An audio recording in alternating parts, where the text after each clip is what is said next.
प्रेग्नेन्सीचा 9वा महिना लागून 3-4 दिवस झाले, पण मला माहीतच नव्हतं की मला 9वा महिना लागला आहे. आणि फायनली मी हॉस्पिटलमध्ये गेल्यानंतर मला समजलं की मला 9वा महिना लागलेला आहे. म्हणजे आता फक्त डिलिव्हरीसाठी 1च महिना बाकी आहे. आणि त्यामध्ये पण डॉक्टरांनी मला असं सांगितलं आहे की प्रेग्नेन्सीमध्ये तू आता 9वा महिना चालू आहे, तुझी कधीही डिलिव्हरी होऊ शकते, त्यामुळे तू माहेरी जा. आता मी माहेरी का गेले नाही येणाऱ्या ब्लॉगमध्ये मी तुम्हाला सांगेलच, पण असो त्याआधी मस्त इकडं आंघोळ वगैरे करून रेडी वगैरे झाले छानपैकी. आणि आधी तर ना प्रिशा झोपलेली होती म्हणून म्हटलं पाणी वगैरे पिऊन घेतलं. आता ती तर उठली नव्हती, तोपर्यंत मला भूकसुद्धा खूप जास्त लागली.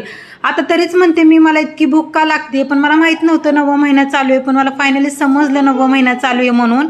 तर त्यामुळं मस्त इथे ना पोहे वगैरे गरमागरम करून आहे ना ते ठेवले. नंतर सकाळ सकाळी ना मस्त इकडं स्वयंपाकसुद्धा केला होता, जे मेथीची भाजी चपाती हे सुद्धा बनवून घेतलेलं. आणि मग काय गरम गरम पोहे आणि त्यासोबतच ब्लॅक कॉफी पिऊ वाटलेली मला. आता खूप दिवस झालं मी काय ब्लॅक कॉफी पिली नव्हती, पण कधी प्रेग्नेन्सीमध्ये कधी काय खाऊ वाटेल ना काही सांगता येत नाही, त्याचा काय अंदाजच नसतो.